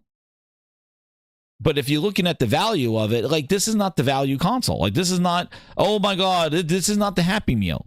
Like, this is not the dollar menu, this game, this system. This is the high end of the console. This is their high end one, and it's meant to live high end. This is the iPhone 16 Pro Max or Pro Max compared to the iPhone 16. Nobody's screaming at the iPhone Pro 16 Pro going, "Who's this for? No, $1,200. Who's this for?" No, nobody's yelling like that. They're like, "Oh, well, I just won't get the Pro. I don't need that extra camera." This is their top-end model. This is their flagship. The PS5 was the flagship of the PS5 consoles, and now this is their new flagship. Now, if it's too much money at $700, maybe next year they drop it to $600. They drop it to $650. They throw in a game. I don't know. All this shit. But I'm going to pre-order one because I want the best, and that's and I'm going to get one. And I told you ways of doing. You could trade in your PlayStation and you give me $400 for the PlayStation at GameStop. Sell shit on eBay garage sale. God damn it. I'm not telling people how to make money. Not pocket watching here. There are differences. There's stuff going on. Like here. Nobody's coming back going, it's a farce. It's the same GPU. It's not the same thing. Dude, there's your visual stuff. Without the talking. There it is. So this thing's real. It makes it look better. But what's interesting is that everybody's looking at the pixels. But when you look at the lighting, reflections, and things like that it could do for games, this is where it's exciting because you're looking at, because what you don't realize if you don't play on PC is that there are so many different, there's global illumination, there's shadows, there's reflections, there's all these things. It's not just resolution, it's not just pixels and display. It's textures, but it's lighting, it's reflections, it's shadows, physics, details. Like, it's other things that are turned off for the sake of performance or for the sake of power. That's the difference, where we're going to see now all the little bells and whistles being turned on in some of these games. And I think moving forward, we're going to see the bells and whistles implemented in some of these games. So we're not going to get things turned down. We're not going to have like just a regular reflection. We're going to have a real reflection. And it's going to make the environments look better. So when the next wave, like Yabara was saying, the next 3 years of PlayStation, when they're about to start showing the cooking and rolling out that red carpet, starting with Ghost of Toki, starting with that, Yoki, not Toki, not the Tokiness, Yoki, the carpet is rolled out. And if you want to be on the premier line, the Easy Pass line, and play those games in their highest, best console version, then walk the red carpet. If you don't, go on the other red carpet. The thing is that the PS5 does not lose by giving options. You're my number one customer. And the main thing is that there are games to be played. And what I always said is that these games looked incredible before. Imagine what they're going to look like now with the power that they have. And that's it. That's it. Is it worth it? Is it not? I'm not telling people to go pre-order tomorrow. Do what you want. But this is what these are the things. And I think this is the most compelling image right here. You want to play GTA 7, GTA, oh shit, not GTA. GT7, and it looked like that. This is getting, oh damn. And they've been adding cars and everything to that game. They've been sons. Like, yo, I'm in it. And I don't know. The only things that I feel like they should do better is talk about the VR implication, the VR impact from the PS5 Pro. And I think that's one spot that they missed in this whole rollout to the PS5 Pro pre-order stuff. I think they should have, especially with that crazy sale that they had on the PSVR 2. A lot of people got their hands on it. I think they should have talked about some enhancements and benefits to the PSVR 2, if there are any. I think that is something they missed out on. And I don't know why. They don't believe in it. They are releasing games for it. But I feel like showing the potential improvements in the PlayStation Portal and the PSVR 2, if there's any, with the PS5 Pro. I think those are two things, two big accessories. Definitely the Portal, that they're making a special edition, anniversary edition. I think that those are two areas I feel like before tomorrow they should have done. So obviously they're not perfect. And I think they missed on a couple of things. So like the rollout to the Pro, I would say it's hard. It's hard to just show older games running better and be that. That's why that Ghost of Tsushima showing some of the future and whatever they can do. And if December is going to be a show, the Keeley's going to be showing some stuff cooking. You know Death Stranding 2 will be there.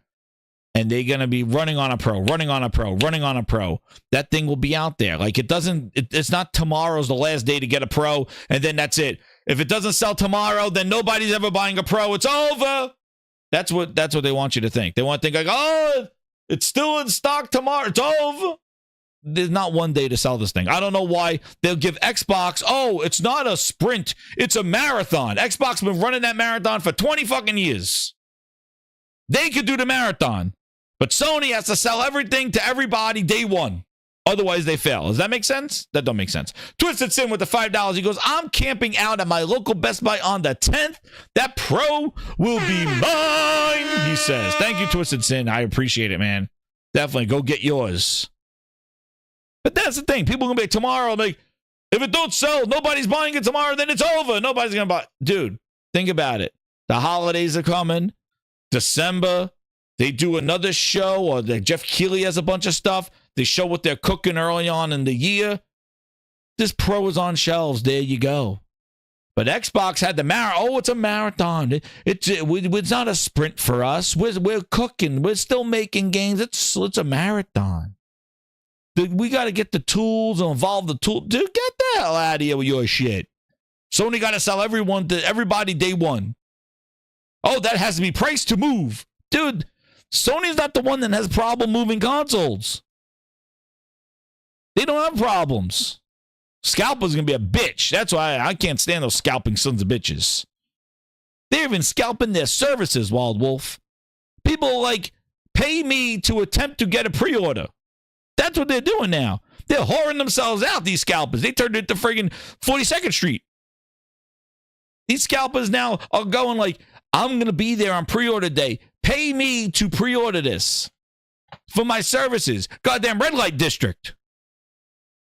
These scalpers are desperate bitches. They really are, man. But this thing's out there. Let it do its thing. I'm pre-ordering it, but hey, I'm not going out there going, get it. But dude, here's the picture. You tell me if it's worth it. From what I've seen, yeah, definitely. And I'm playing on a huge projector screen, so yeah. And I got PC, it's fine. But I want to play the PlayStation games on the best hardware that they have. And that's it. Why wouldn't you? What I'm going to say, one other thing, is another thing that was out there is a bunch of these. And here you go. Let the devs do the talking, right? We got a couple of little nuggets here. Remedy, shout out to Zuby Tech. Remedy Entertainment, Thomas Puha. Our graphics engineers at Remedy have greatly enjoyed improving Alan Wake 2 on the PS5 Pro with the team at Sony. With a game like Alan Wake 2, and that game's a bitch to run. The mood and environment, because it is like, there's so many effects. All those effects I was telling you, Alan Wake has them all. Where the mood and environment and storytelling are essential, bringing ray tracing to the game as a brand new feature adds another layer of immersion. We've also used the additional power of the Pro to improve the visuals and effects in the 30 frames per second performance mode, where we have upped the output resolution to 4K, making the experience look even better. So they upped the output resolution to 4K in their 60 frames per second mode. Dude, that's crazy for Alan Wake. Because that game is that game, I'm playing with settings for hours trying to get that game to run ideally. That's crazy.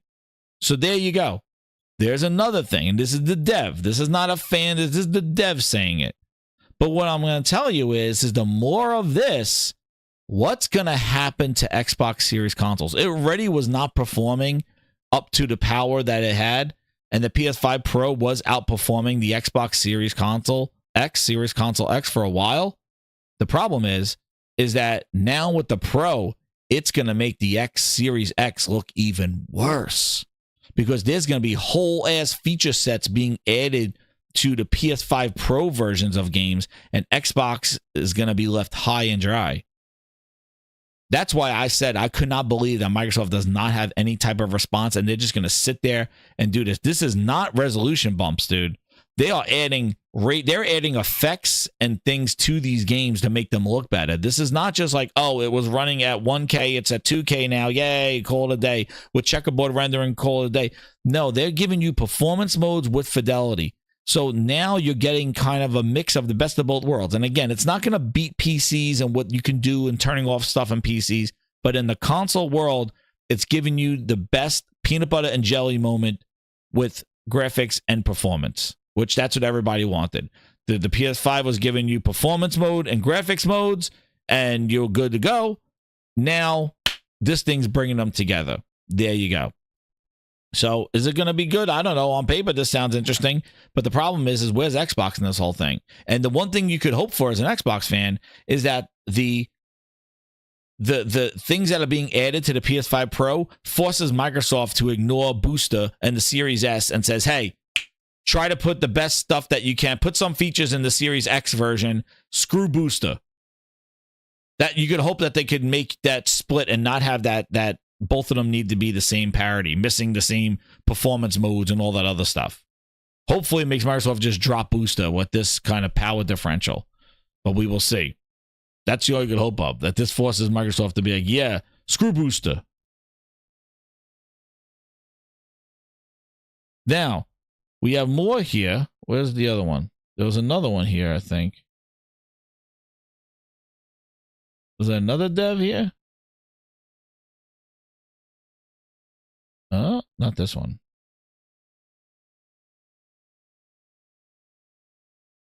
Sucker Punch is planning spin-offs.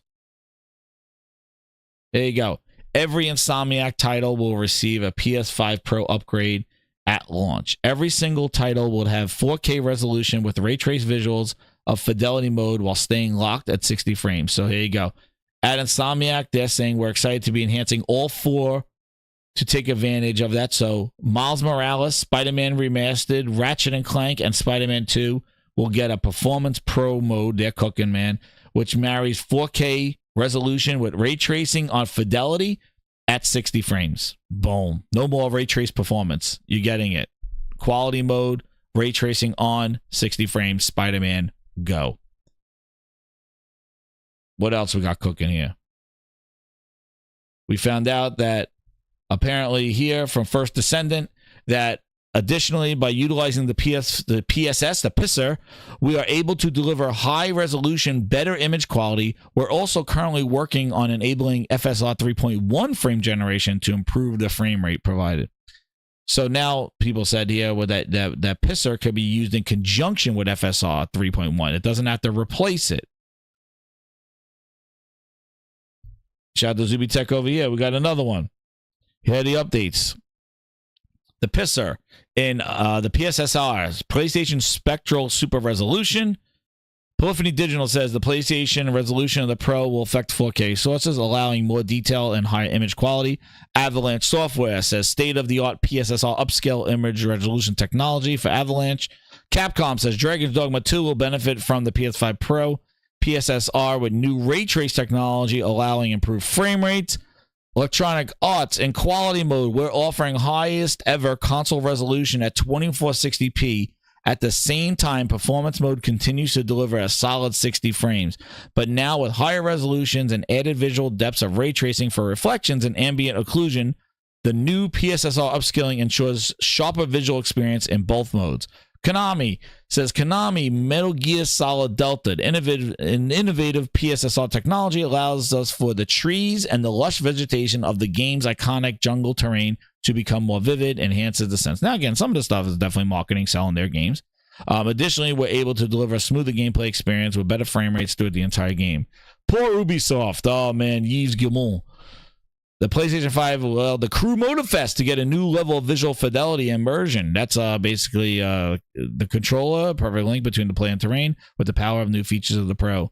Sharper, cleaner images, leveraging ray tracing capabilities of the PS5 Pro and Assassin's Creed Shadows, which got delayed, will exhibit enhanced ray tracing thanks to the PS Super Graphical Resolution. So they're able to turn on more of those features by using the upscaler to make sure that it's not taking away, and use the graphics to increase more features such as ray tracing and illumination, things like that. So those are a bunch of statements with that, on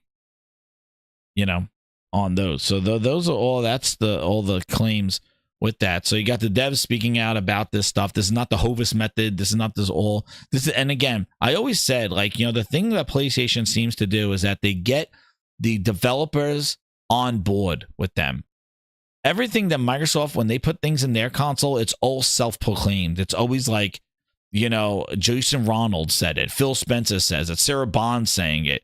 They're all saying what the potential of their hardware is. But devs are rarely going out of their way to talk about what they can do with the Xbox. It does happen, but to get all these statements and you can see this general excitement, it's very, I remember when they did with the PlayStation 5, everybody was talking about the hype of the SSD and what you could do with load times. And all these devs came out when the PS5 was announced just out of their own and just said, hey, this is what it does for me. It's great.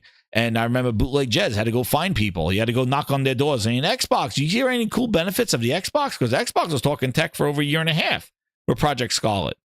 But the devs weren't coming out saying, oh, we're excited about it. There was Phil Spencer going, we're excited about it. Jason Ronald, tell him about the Hovis method. Tell him about velocity architecture. Like, it was all self-proclaimed marketing. Sony actually gets the people that actually make this stuff, and they go and do it. So it's sure it's marketing as well, but it's always interesting to hear like the devs, because it makes it look like that. It makes it sound like the perception really is that it makes it seem that the developers are excited about this. So that's good. Quick resume. Yeah, exactly. Anybody talking about quick resume? It changes my game great. No, people not hyping quick resume. Stephon Snow, member of 7 months, goes, if you could create your own dream game, what would it be like? Oh, man. Well, I would say Stephon Snow. I like games with dynamic environments, destruction, physics. Dream game wise, I have like a lot of games. I love games like shooters, of action games that make you say, holy crap. But I think I would tell you right now, I said this before, I think the fighting genre needs a kick in the ass. I think we need more dynamic environments in fighting games. I think we need environments that have the ground break, that have objects in the field of play. Have like anime. So like that's what I would do. Like if I would want to do something, I would make like even like a pit fighter-esque type thing where the crowd interacts. If there's some levels there's a crowd, I want more interactive and destructible environments and dynamic environments in fighting games. Like a game that you start fighting in the lobby of a hotel and then you wind up outside in the parking lot and dynamically as you just the nature of the fight just kind of goes to different environments and things happen and just have like a dynamic fighter. That's something that I would like to do.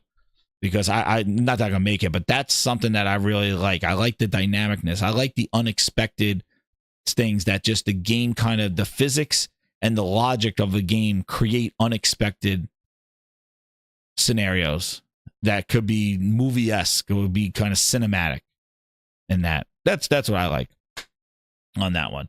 RPG 88 member for 20 months. Man, VIP grinder for 20 months. Nice, man. PS5 Pro raising the bar of current gen gameplay. Market disruption. Exactly, RPG. Market disruption, right? Disruption for quality, right? Not giving us less, not giving us dollar bill fill, not trying to give us like budget value. Give us quality games. The high level stuff. Dude, there you go. Sparkling Zero. Yeah, I'm going to get Sparkling Zero, man. Fluid dynamic gameplay. I know they do it outside gaming night. Tekken does it. No, Dead or Alive did it all the time. If you watch my other stream, man, Dead or Alive did a lot of cool multi-level environments and stuff like that. Tekken does it more. Mortal Kombat did. They tried a little bit more, but Mortal Kombat still sticks to that 2D type thing. But I think it'll be more in thing. But quality hardware, quality games, and they led with Ghost of Yoki. So that's it. Like they led with Ghost. So we're there. Yeah, I think showing that high level quality game, that I think that was definitely something that they could reflect on and use. So, like I said, the carpet rolls out here. This is the beginning. So let's see where the carpet takes us. This is the next phase. Phase 2 has officially been started, and this is phase 2. So let's see what announcements they have until the end of the year. We'll still be playing some quality games. We'll be experiencing things that we had already in better fidelity as we roll out to the new stuff that's built with the PS5 Pro in mind. Survival game PlayStation, yeah. And then also got Silent Hills and all this other stuff. And I'm sure there's going to be more updates to games coming and games that will be getting the Pro. And like I said, it's going to be another level of differentiation between PlayStation and Xbox, and Xbox needs to. They don't have a response to this, which I can't believe. But yep, it's coming. 25. It's coming. And tomorrow, I'm hitting it's coming because I pre-ordered it. So good luck to everybody tomorrow. I'll see you on the other side of pre-orders. Hopefully, whoever wants it could get it. If you get the 30th anniversary, shout out to you. Put comments in the chat about it. But Grinders, thank you so much for coming through. Shout out to all the members, super chats, gifted members. We're on our way to 3K for the super show. And also, let's get that emoji in there. So if you're not a member yet, didn't get gifted a member, but dude, upgrade to a VIP, or if you want the music that you get, day one, all the music that I use here is released, and new music you get ultimately directed right to you, right to your doorsteps as an Ultimate Grinder. So if you want to upgrade to Ultimate Grinder, that will be great as well. So everybody, we heard about this. It's really good, and it's really, really fast and buttery smooth. Friends don't let friends play with 30 hertz games. There you go. That's one side of the story. And then the other side is jamming to this. Good night, Grinders. Hit that like button. Share it out. Be on Thrifty Show later on tonight. Juicy, 30, juicy, 30, juicy. On that bitch, Xbox, juicy.